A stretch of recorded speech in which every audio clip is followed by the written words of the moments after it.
ఒక్కసారి ఊహించుకోండి, మీరొక విశాలమైన ఎడారి మధ్యలో నిలబడి ఉన్నారు. చుట్టూ ఎటు చూసినా ఇసుకమేటలు, నిప్పులు చెరిగే సూర్యుడు, వేడి గాలులు. అక్కడ పచ్చని చెట్టు కనిపించడమే గగనం.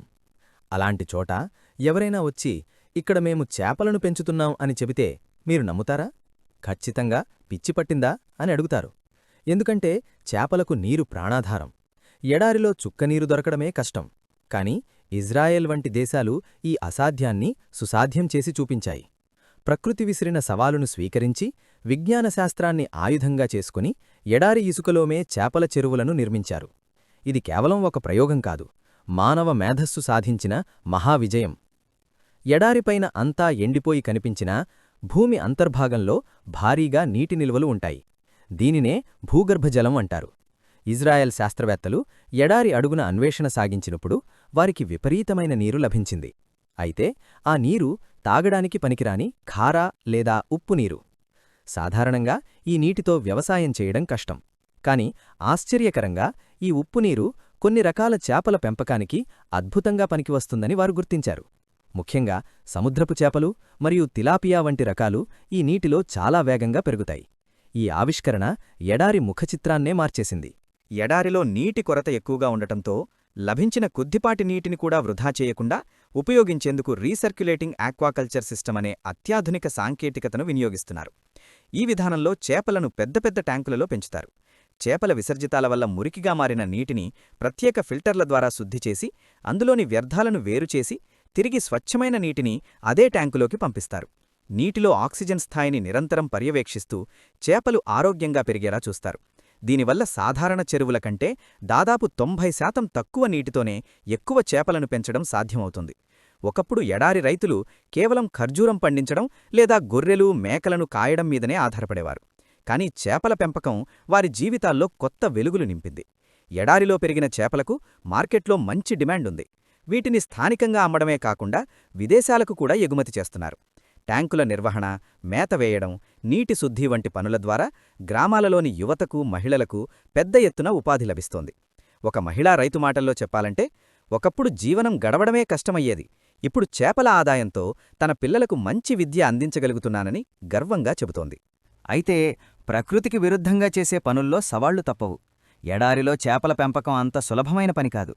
ట్యాంకులు నిర్మించడం, ఫిల్టర్లు ఏర్పాటు చేయడం, నిరంతరం విద్యుత్ సరఫరా కల్పించడం వంటి వాటికి భారీగా ఖర్చవుతుంది. ఒక్క నిమిషం నీటి శుద్ధి యంత్రం ఆగిపోయినా లేదా ఆక్సిజన్ సరఫరా నిలిచిపోయినా వేలావి చేపలు మరణించే ప్రమాదం ఉంటుంది.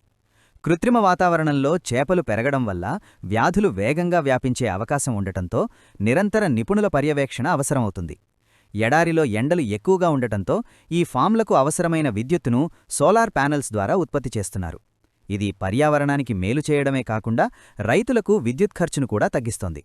అంతేకాదు, చేపల ట్యాంకుల నుంచి వచ్చే వ్యర్థాలను ఎరువులుగా మార్చి ఎడారిలోని కొద్దికాటి సాగుభూములకు వినియోగిస్తున్నారు. అంటే ఈ వ్యవస్థలో ఏదీ వృధా కావడం లేదు. ఎడారి గ్రామాల్లోని దృశ్యం ఇప్పుడు పూర్తిగా మారిపోయింది. ఒకప్పుడు ఇసుకలో ఆడుకునే పిల్లలు ఇప్పుడు ట్యాంకుల దగ్గర నిలబడి చేపలను పరిశీలిస్తున్నారు. వారిలో విజ్ఞానశాస్త్రం పట్ల ఆసక్తి పెరుగుతోంది. మా ఎడారిలోనే చేపలు పెరుగుతుంటే మేం ఏదైనా సాధించగలం అనే ఆత్మవిశ్వాసం వారి కళ్లలో కనిపిస్తోంది. ఇది కేవలం ఒక వ్యాపారం కాదు, ఒక తరం ఆలోచనా విధానాన్ని మార్చే విద్యా విప్లవం. నీటి కొరత ఉన్న ఆఫ్రికా, ఆసియా మరియు మధ్యప్రాచ్య దేశాలకు ఇజ్రాయెల్ చేసిన ఈ ప్రయోగాలు ఒక మార్గదర్శిగా నిలుస్తున్నాయి. తక్కువ నీటితో ఆహార భద్రతను ఎలా సాధించవచ్చో వారు ప్రపంచానికి చూపించారు. భవిష్యత్తులో గ్లోబల్ వార్మింగ్ కారణంగా నీటి సమస్య మరింత తీవ్రమైతే ఈ డెజర్ట్ ఫిష్ ఫార్మింగ్ ప్రపంచానికి ఒక ప్రాణాధారంగా మారే అవకాశం ఉంది. రాబోయే కాలంలో ఈ చేపల ఫామ్లను రోబోటిక్స్ మరియు ఆర్టిఫిషియల్ ఇంటెలిజెన్స్ పర్యవేక్షించబోతున్నాయి. చేపలకు ఎంత మేత వేయాలి, నీరు ఎప్పుడు మార్చాలి వంటి నిర్ణయాలను ఏఐ తీసుకుంటుంది. దీనివల్ల మానవ తప్పిదాలు తగ్గి ఉత్పత్తి రెట్టింపవుతుంది.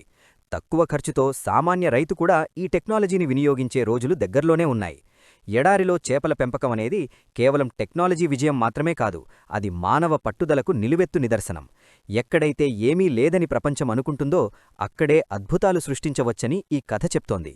కఠినమైన వాతావరణంలో కూడా నీలినీటి తరంగాల మధ్య చేపల ఛళాంగులు కనిపిస్తుంటే అది ఒక గొప్ప కవితలా అనిపిస్తుంది.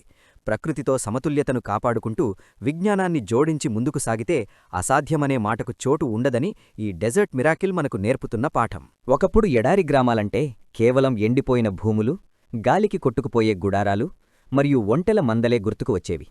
కాని నేడు ఇజ్రాయెల్లోని నెగెవ్ వంటి ఎడారి ప్రాంతాలకు వెళ్తే ఆ దృశ్యం పూర్తిగా భిన్నంగా కనిపిస్తుంది. ఇసుక తిన్నెల మధ్య మెరిసే నీలిరంగు ట్యాంకులు దూరం నుంచి చూస్తే ఎడారిలో కనిపించే మృగతృష్ణలా అనిపిస్తాయి. కాని దగ్గరకు వెళ్తే అవి ఆధునిక మానవుడు సృష్టించిన కృత్రిమ సరస్సులని అర్థమవుతుంది. ఈ మార్పు కేవలం భౌతికమైనది మాత్రమే కాదు, మానసికమైనది కూడా. ఎడారిలో ఏమీ పండదని నిరాశ చెందిన రైతులు ఇప్పుడు నీలి విప్లవం వైపు అడుగులు వేస్తున్నారు. ఈ చేపల పెంపకంలో వాడే రీసర్క్యులేటింగ్ ఆక్వాకల్చర్ సిస్టమ్ వెనుక అసలు రహస్యం బయోఫిల్టర్లు. చేపలు తినే మేతలోని ప్రోటీన్లు చివరకు అమోనియాగా మారతాయి. ఈ అమోనియా చేపలకు అత్యంత విషపూరితం. కాని బయోఫిల్టర్లలో ఉండే కొన్ని రకాల మిత్ర బ్యాక్టీరియా ఈ హానికరమైన అమోనియాను నైట్రేట్లుగా మార్చేస్తాయి. ఈ నైట్రేట్లు మొక్కలకు ఎరువులా పనిచేస్తాయి. అంటే ఈ వ్యవస్థలో చేపలు, సూక్ష్మజీవులు పరస్పర ఆధారంతో సహజీవనం చేస్తాయి. ఇలాంటి సమతుల్య పర్యావరణాన్ని సృష్టించడం వల్లే ఎడారిలో ఒక్క చుక్క నీరు కూడా వృధా కాకుండా చేపలను పెంచడం సాధ్యమవుతోంది.